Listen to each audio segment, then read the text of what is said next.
बहुत समय पहले की बात है। सिद्धार्थ ने अपने सारथी छंदक को नगर भ्रमण के लिए चलने को कहा। छंदक ने तुरंत राजकुमार के प्रिय घोड़े कंथक को तैयार कर दिया। उस पर राजकुमार को सवार कराकर वह नगर भ्रमण के लिए चल पड़ा। राजा शत्रुघ्न ने ऐसा प्रबंध कराया था कि राजकुमार को मार्ग में कोई करुणाजनक दृश्य दिखाई न दे, ताकि उनके मन में विरक्ति की भावना उत्पन्न न हो। जिस मार्ग से उन्हें जाना था उसे स्वच्छ करा के सजाया गया था। उस मार्ग पर दोनों ओर सुंदर सुंदर लड़के लड़कियां खड़े थे। जब सिद्धार्थ उनके पास से गुजरते तो वो उनके ऊपर फूल बरसाते। कहीं दुख या कष्ट का नाम भी दिखाई नहीं दे रहा था। राजकुमार सिद्धार्थ भी उस समय प्रसन्न दिखाई दे रहे थे। एकाएक उनकी दृष्टि कहीं दूर उठ गई। एक झुकी हुई कमर वाला वृद्ध व्यक्ति उन्हीं की ओर चला आ रहा था। उसका मुंह झुर्रियों से भरा हुआ था, आंखें अंदर को धसी हुई थी, हाथ पैर कांप रहे थे। वह लाठी का सहारा लेकर बड़ी मुश्किल से चल पा रहा था। जरा उधर देखो छंदक, सिद्धार्थ ने उस वृद्ध की ओर संकेत करते हुए कहा। उस आदमी की ओर देखो जिसकी कमर झुकी हुई है। मुझे बताओ कि उससे क्या हो गया है। वह इतना असुंदर क्यों है? वह ठीक से चल क्यों नहीं पा रहा? छंदक ने उत्तर दिया, वह व्यक्ति बूढ़ा हो गया है। उसकी आयु अधिक हो गई है। अधिक आयु हो जाने पर व्यक्ति ऐसा ही हो जाता है। तो क्या आयु अधिक हो जाने पर मैं और यशोधरा भी ऐसे ही हो जाएंगे? सिद्धार्थ ने चिंतित स्वर में पूछा, क्या हम भी बूढ़े हो जाएंगे? हम भी असुंदर हो जाएंगे? हम भी ठीक से चल नहीं पाएंगे? छंदक ने कहा, सच यही है। ऐसा सभी के साथ होता है। बूढ़ा हो जाने पर मनुष्य की दशा यही होती है। शरीर इसी प्रकार कमजोर और असुंदर हो जाता है। सिद्धार्थ की सारी प्रसन्नता छूमंतर हो गई। उन्होंने छंदक को महल लौट जाने की आज्ञा दी। जब सिद्धार्थ अपने महल पहुंचे तो उन्होंने यशोधरा को अपनी प्रतीक्षा करते हुए पाया। उन्हें उदास देखकर यशोधरा ने पूछा, क्या बात है स्वामी, क्या आप थक गए हैं? सिद्धार्थ ने एक लंबी सांस लेकर उत्तर दिया, नहीं यशोधरा, मैं थका हुआ नहीं हूँ। बात यह है कि आज मैंने एक ऐसे व्यक्ति को देखा जो बहुत कमजोर था। उसका पूरा शरीर कांप रहा था, उसकी आंखें झुकी हुई थी और वह असुंदर हो गया था। छंदक कहता है वह बूढ़ा हो चुका है। बूढ़ा हो जाने पर ऐसा ही होता है। यह देखकर मेरा मन उदास हो गया। इस प्रकार तो मेरी दशा भी आगे चलकर ऐसी ही हो जाएगी। यशोधरा ने कहा, आप व्यर्थ ही दुखी हो रहे हो। छोड़िए इस बात को। आप अपने मनोरंजन कक्ष में जाइए। पिताजी ने आपके मनोरंजन के लिए खास नर्तकी और गायिका को बुलाया है। आप वहां जाकर मनोरंजन कीजिए। आपकी सारी उदासी दूर हो जाएगी। यशोधरा की बात मानकर सिद्धार्थ मनोरंजन कक्ष में चले गए। वह नर्तकी और गायिका ने अपनी कला का पूरा प्रदर्शन किया। उन्होंने सिद्धार्थ की उदासी को दूर करने का पूरा प्रयास किया, लेकिन सिद्धार्थ की उदासी दूर न हुई। उनकी आंखों के सामने रह रह कर वही वृद्ध आदमी घूम रहा था जिसे उन्होंने मार्ग में देखा था। वह बार बार सोच रहे थे कि क्या बूढ़ा होने से बचने का कोई उपाय है या नहीं। कुछ दिनों बाद अचानक सिद्धार्थ ने पुनः भ्रमण की इच्छा व्यक्त की। इस बार छंदक एक रथ सजाकर ले आया।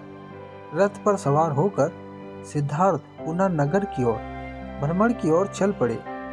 इस बार छंदक पूरा प्रयास कर रहा था कि राजकुमार को कोई करुणाजनक दृश्य दिखाई न दे, लेकिन जो होना होता है वह होकर ही रहता है। मार्ग में सिद्धार्थ को एक रोगी व्यक्ति दिखाई दिया। वह रोग के कारण कराह रहा था। सिद्धार्थ ने तत्काल रथ रुकवाया और छंदक से पूछा, इसे क्या हो गया है? यह इस प्रकार कराह क्यों रहा है? छंदक ने उत्तर दिया, राजकुमार, इसे रोग ने घेर रखा है। यह रोग के कष्ट को सहन नहीं कर पा रहा है, इसी कारण यह कराह रहा है। सिद्धार्थ ने आश्चर्य से पूछा, परंतु इसे रोग ने क्यों घेर लिया है?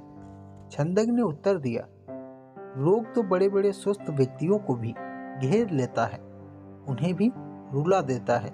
इसमें आश्चर्य की कोई बात नहीं है।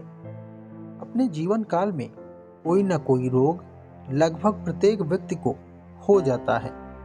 सिद्धार्थ बड़बड़ाए, तो रोग भी मनुष्य को कष्ट पहुंचाते हैं, इनसे भी मनुष्य बच नहीं सकता है। मैं भी नहीं बच सकूंगा। जब मुझे भी कोई रोग हो जाएगा तो मैं भी इसी तरह दर्द से कराहूंगा। छंदक ने रथ को आगे बढ़ाया। थोड़ा आगे चलने पर सिद्धार्थ को एक साव यात्रा जाती हुई दिखाई दी। उन्होंने पुनः छंदक से प्रश्न किया, यह कैसा दृश्य है? 4 व्यक्ति अपने कंधों पर किसी को लेकर जा रहे हैं। इनके पीछे कुछ लोग रोते हुए क्यों जा रहे हैं? छंदक ने उत्तर दिया, इस व्यक्ति की मृत्यु हो गई है। यह चारों इसके संबंधी हैं। ये साव को उठाकर शमशान में लेकर जा रहे हैं। जो पीछे पीछे रोते हुए जा रहे हैं वो इसके कुटुंब के लोग हैं। शमशान में इस मृत शरीर को जला दिया जाएगा। सिद्धार्थ ने अगला प्रश्न किया, यह व्यक्ति मर क्यों गया? छंदक ने कहा, मृत्यु इस संसार का एक अटल सत्य है। मृत्यु ने आज तक किसी को नहीं छोड़ा। कोई भी व्यक्ति किसी भी समय मर सकता है। यह सुनकर सिद्धार्थ का दिमाग घूम गया। वह ठंडी सांस लेकर सोचने लगे, क्या इसी को जीवन कहते हैं, जिसमें मनुष्य को तरह तरह के रोग घेर लेते हैं, जिसमें कभी भी मृत्यु का आगमन हो सकता है। मनुष्य जब बूढ़ा हो जाता है तो वह दुर्बल और असहाय हो जाता है। उसके शरीर को जलाकर भस्म कर दिया जाता है। यह जीवन के इन भयानक दुखों से छुटकारा मिल सकता है। इसका कोई उपाय तो होगा। सिद्धार्थ मन ही मन ऐसा सोच रहे थे कि तभी उन्हें एक सन्यासी दिखाई दिया। उसने भगवा वेश धारण कर रखा था। साधना और तपस्या के कारण उसका मुखमंडल चमक रहा था। उसके होंठ मुस्कुरा रहे थे। सिद्धार्थ को वह संसार का सबसे प्रसन्न व्यक्ति दिखाई दिया। उन्होंने पूछा, छंदक, यह स्वस्थ और तेजस्वी व्यक्ति कौन है? छंदक ने उत्तर दिया, यह एक सन्यासी है। इसने संसार के सभी दुख त्याग रखे हैं। इसने संयम द्वारा अपनी इंद्रियों को वश में कर रखा है। यह अपने ईश्वर की तपस्या साधना करता है, इसलिए यह स्वस्थ, निरोग व सुंदर है। तपस्या के कारण ही इसका मुखमंडल चमक रहा है। सिद्धार्थ को जैसे अपने सभी प्रश्नों के उत्तर मिल गए हों। वह एकदम शांत हो गए। उस सन्यासी के दर्शन मात्र से ही उनके मन का सारा कलेश दूर हो गया। उन्होंने मन ही मन में सोचा, रोग, बुढ़ापा तथा जन्म मरण के कष्ट से छुटकारा पाने का उपाय संयम, त्याग तथा तपस्या है। जीवन का सार सत्य की खोज करना है। संसार के सभी सुख नकली हैं। मैं अब इन झूठे सुखों में नहीं फंसूंगा। मैं उस तेजस्वी सन्यासी की तरह बनूंगा। रथ अपने पूरे वेग से दौड़ता रहा और उससे भी अधिक वेग से दौड़ता रहा। सिद्धार्थ का मन, उसे बार बार उस सन्यासी का ध्यान आता था। उनके मन में वितर्की की भावना बढ़ती ही जा रही थी। जब सिद्धार्थ राजमहल लौटे तो उन्हें एक शुभ समाचार मिला। यशोधरा ने स्वस्थ व सुंदर पुत्र को जन्म दिया था। दास दासियों ने सिद्धार्थ को घेर लिया और उन्हें बधाइयां देने लगी। उन्हें यह आशा थी कि सिद्धार्थ से उन्हें पुरस्कार मिलेगा, लेकिन सिद्धार्थ पर इस शुभ सूचना का कोई प्रभाव दिखाई न दिया। चारों ओर हर्ष का सागर लहरा रहा था। पूरे राजमहल में बधाइयों के सुर गूंज रहे थे। वहां राजा शत्रुघ्न व रानी प्रजावती तो प्रसन्नता से पागल हुए जा रहे थे। वो बधाई देने वाले को मुंह मांगा पुरस्कार दे रहे थे। कपिलवस्तु में नए राजकुमार के जन्म लेने के उपलक्ष्य में नाच गाने व उत्सव होने लगे, लेकिन सिद्धार्थ को उसमें कोई रुचि न थी। वह उदास अपने भवन में घूम रहे थे। उनके मन में संघर्ष चल रहा था। वे किसी भी उत्सव में सम्मिलित नहीं हुए। अपने नवजात पुत्र से मिलकर सिद्धार्थ को प्रसन्नता नहीं हुई। उनका मन सब कुछ त्याग कर शांति व सत्य की खोज करना चाहता था। एक रात आषाढ़ की पूर्णिमा का चंद्रमा पृथ्वी पर अपनी शीतल चंदनी बिखेर रहा था। राजभवन में यशोधरा अपने पुत्र को छाती से लिपटाए सुख की निद्रा सो रही थी। दासियां भी अपना कार्य समाप्त करके गहरी निद्रा का आनंद ले रही थी। सिद्धार्थ अपने बिस्तर से एकाएक खड़े हुए और भवन से बाहर चले गए। भवन से बाहर निकलकर वह सहसा ठेहके। उनके मन में एक बार यशोधरा व राहुल को देखने की इच्छा उत्पन्न हुई।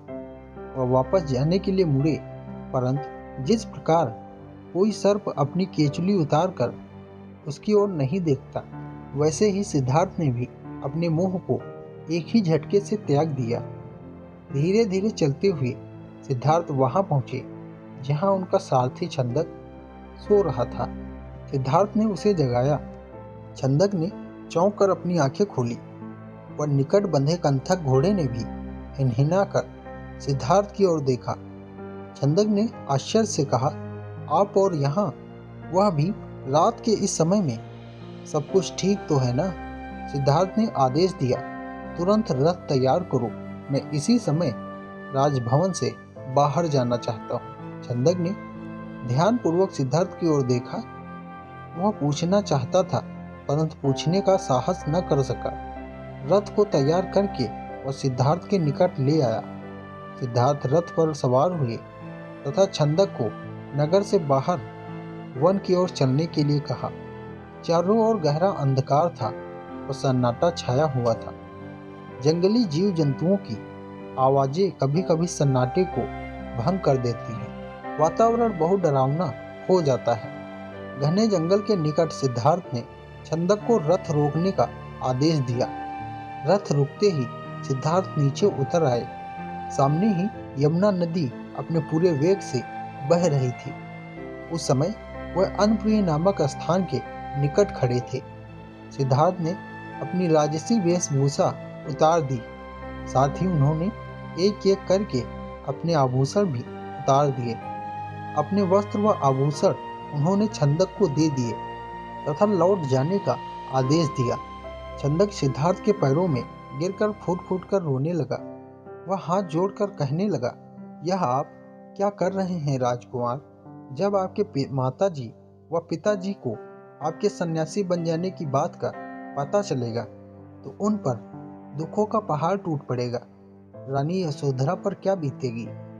आप अपना निर्णय बदल लीजिए, मेरे साथ राजमहल लौट चलिए।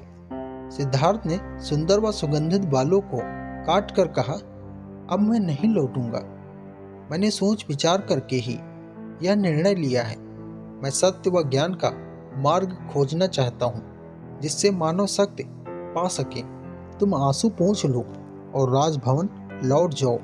छंदक को सिद्धार्थ की आज्ञा का पालन करना पड़ा। छंदक ने सिद्धार्थ के चरण स्पर्श किए, उनके कीमती वस्त्रों व आभूषणों को रथ में रखा और कपिलवस्तु की ओर चल पड़ा। जिस समय छंदक राजभवन में लौटा, सुबह का प्रकाश चारों ओर फैल चुका था। राजा शत्रुघ्न बाग में भ्रमण कर रहे थे। जब उन्होंने सिद्धार्थ का खाली रथ देखा तो उनके माथे पर बल पड़ गए। उन्होंने क्रोध से छंदक की ओर देखा और पूछा, तुम बिना बताए सिद्धार्थ को कहाँ ले गए थे? वह इस समय कहाँ है? छंदक ने रोते हुए पूरी बात बता दी। फिर रथ से सिद्धार्थ की कीमती वस्त्र व आभूषण ले जाकर उन्हें सौंप दिए। शत्रुघ्न उन वस्त्र आभूषणों को छाती से लिपटाकर फूट फूट कर रोने लगा। उन्होंने कहा, विद्वान पंडितों व ज्योतिषों की भविष्यवाणी आज सच हो गई। मेरा बेटा संसार के सभी दुखों को ठुकराकर सन्यासी बनने चला गया। रानी प्रजावती को इस बात की सूचना मिली तो वह पछाड़ खाकर गिर पड़ी। जब यशोधरा को पता चला तो वह भी इस बात को सहन न कर सकी। हे स्वामी, तुम बिना कहे ही घर छोड़कर चले गए। मुझसे कम से कम एक बार मिल तो लेती। क्या मैं इस योग्य भी नहीं थी? क्या तुम्हें अपने छोटे से पुत्र का भी ध्यान नहीं आया? कम से कम उससे तो मिलकर जाती। उसके बाद यशोधरा ने भी राजसी वेशभूषा उतार कर फेंक दी। केवल सुहाग चिन्हों को छोड़कर उसने सभी आभूषणों का त्याग कर दिया। वह साधारण भोजन करती तथा पृथ्वी पर सोती। उसकी यह दशा देखकर प्रजावती बहुत दुखी होती थी। वह यशोधरा को छाती से लगाकर रो पड़ती और अपने स्वास्थ्य का ध्यान रखने के लिए कहती। वह यशोधरा से कहती, यह तेरे खेलने खाने की आयु है बहू, परंतु तुमने तो सिद्धार्थ की तरह संसार के सभी सुख छोड़ दिए। क्या यह ठीक है? इस तरह रहने से तुम क्या बीमार नहीं पड़ जाओगी? तब राहुल की देखभाल कौन करेगा? यशोधरा ने उत्तर दिया, माताजी, मेरे पति अब सन्यासी बन चुके हैं, तो पृथ्वी पर शयन करेंगे, जंगली फूल फलों का भोजन करेंगे। ऐसे में भला राजमहल में सुख के साथ कैसे रह सकती हूँ? आप कृपया दुखी न हो, राहुल में ही इसके पिता की छवि को देखें।